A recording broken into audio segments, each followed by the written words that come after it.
Anyhow, a guy who also opinions have changed about him. Top 5 thoughts on Coach Cal and UK. Oh, boy. Number 5, can Coach Cal check his ego a little bit?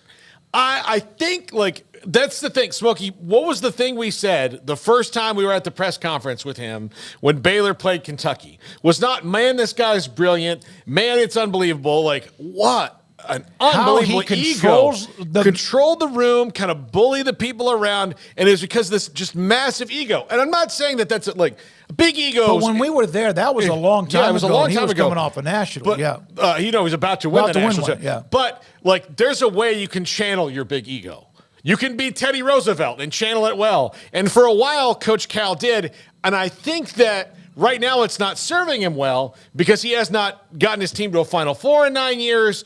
And a lot of the things he's doing or saying are maybe falling on deaf ears, or it's just like, all right, don't lose to St. Peter's, don't lose to Oakland, and then we'll maybe buy your stick a little bit more. I think his act is a little bit tired and he needs to refresh it. And maybe that means he needs to, sit down, be humble for a second. Yeah, that's going to be. I like him. I really do. I like listening to him, but I wonder, man, when you're up that ladder that high, can you be humbled? I think everyone can be humbled. Man, it doesn't matter what your personality is. If you're win, as long as you're not like cursing people out left and right, you can be however you want to be, however cocky you want to be, however arrogant you want to be, and I think his ego's perfectly fine when they're winning. Mm-hmm. But when you're losing and you're not winning as much as you're supposed to, now it's an issue. So, yeah, that's probably something he's going to have to kind of realize or, I guess, massage a little bit, that's not coming across the same way it was when you were winning games and advancing deep in the tournament. Well, and if you are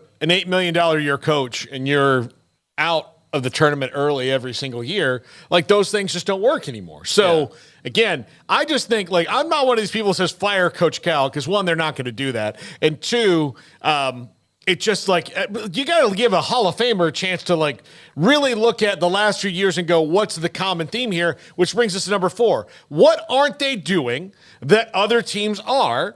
That are paying their coach similar amounts or even a little bit less? What are they not doing that coaches who aren't getting paid $8 million are doing? What is Kentucky, this program that has everything at their fingertips, what are they not doing that others are? What are they doing that Bill Self is doing? Well, and look, he's not the best example this year, but he just won 2 years ago. What are they not doing that Baylor's doing? What are they not doing that Arizona's doing or Gonzaga or Villanova? Why? Or North Carolina, like what are they different? Like what's different between them and that? And I don't know the answer to that question. They know the answer to the question. I don't think they need to look at what they're doing right. I think they need to really look at what they're doing wrong. Because sometimes I think you can be like, well, this is right. If we just lean more into the right, if we get like, this is the correct thing. We're getting great talent out of the, high school recruiting. We can get anybody we want out of the portal if we wanted them. We can do this. But you can add all these young freshmen and all these phenoms and diaper dandies, as Dick Vitale used to call them, or whoever.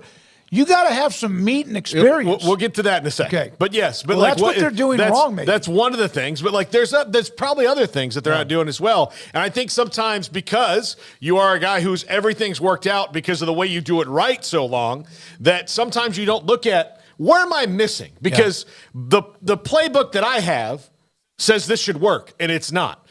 Number 3, has the game started to pass him by? No. I mean, no. Look, he did something last night I never thought I would see him do.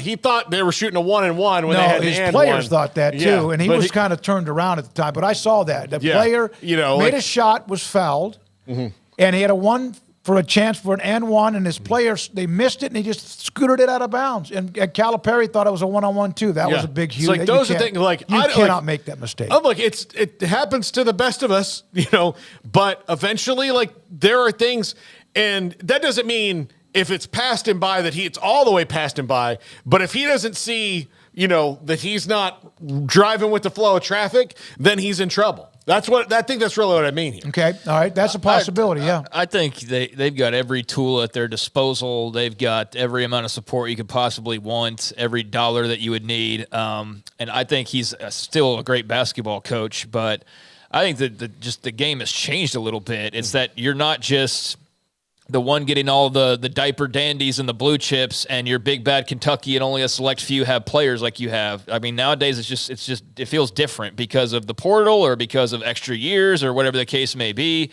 And so it's not as simple as let's go grab the next Fab Five and roll them in here and go deep in the tournament. Like, there's a little bit more nuance to it that maybe is I don't know, because it's not for a lack of anything really. For it to happen year after year after year. There's no lack of support. There's no lack of NIL money. There's no lack of talent. So, yeah, I mean, I can see why this would be a question. I still think he knows the game of basketball, but maybe just on this level, it's not quite what it was when he was soaring at the highest of highs, and others have caught up a little bit. By the way, remember now, Scott Drew had to learn how to change from trying to go and grab the one-and-dones, even though they've had those recently and have a couple of them maybe this year. Remember the Perry Jones and it did Isaiah Austin, and they were good, but it wasn't. And they kind of got away from that for a little bit and started building up more of a deeper bench and older roster, and eventually led to, of course, a national title. Absolutely. Number 2, can he actually build a veteran-laden roster? Can he do that? Can he have the split? Because I think that's what's the biggest thing that's missing is, sure, you can get all the, the diaper dandies you want, trademark Dick Vitale. You can do that, but you do need some guys in there who can calm them down, who can be that. And you could see last night where, you get to the huddle and they're like, all right, look, you probably look at yourself like, I've never done this before. And they're like, me neither. Like, yep. What are we in here? And they get a little bit hyperventilated and they start, making mistakes that they normally make. And, the other thing is you've got a team in Oakland. That's the other thing. The weight of the world is on Kentucky in these situations. They don't want to be the ones who are upset. For Oakland, what do they care? Like, I mean, everything starts working out for them. It's going to be sad if they don't win, but no one is saying, like, hey, you're going to go in and beat Kentucky, one of the all-time great blue blood programs. So they can just go out there and grip it and rip it and not worry about, all that other stuff. So those things, you need veterans to be like, look, don't worry about it. We got you. We've been here before. We can do this. Because that first NCAA tournament, talked to a great many players. Yep. They're like, man, that first 10 minutes it's everything you've ever wanted in your life, and then it's going so fast. Mm-hmm. Yep. So, and number 1, would they really fire Coach Cal? Oh, I'm telling you, man.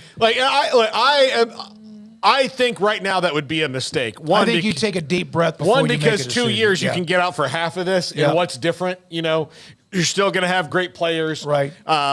And you'll be able to bring in whoever you want. Like, maybe just don't throw money away on firing a coach who's won you a national title and hasn't been where you want him and has not been an $8 million coach for the last few years. But he can be again. Just maybe tell him hey, it's a different era.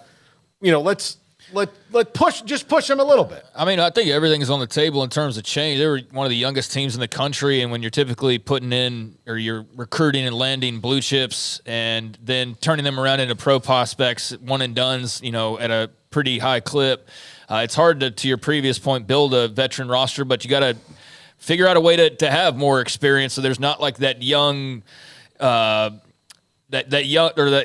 youth that catches up with you during tournament time when you're facing off with veteran squads. But with this, I know A&M's warped everybody's brains about these big buyouts, but I don't know Kentucky well enough either to say that they can't do this or that they would never do this. But I just don't understand why you would burn $30 million to get rid of this guy to go hire who. Well, not only that, Craig, you're right. $33 million or whatever it is, and then you're going to have to go overpay for the guy coming in, and it's going to cost you a bunch of other bundles of money. Yeah, you're looking at a $40 million investment, and I know you're making really big money in the SEC TV deals and probably in ticket sales and all those types of things, but I don't know, man. I just don't feel like every team in that league or in the top 25 all-time of college basketball or in college sports or top 5 all-time college basketball. I don't think everybody's just keen on the idea of because, he's had 4 years of disappointment, let's go set $30 million on fire and go then hire somebody for big money who, again, who's a bigger, more high-profile name than him? Who are you going in hire? Are you going to go Steve Kerr? I mean, is that like, because there's only so many names that would be bigger already than John Calipari. So would they really? I'm sure somewhere in Lexington there's somebody that's like, I'll put up $2 million for this.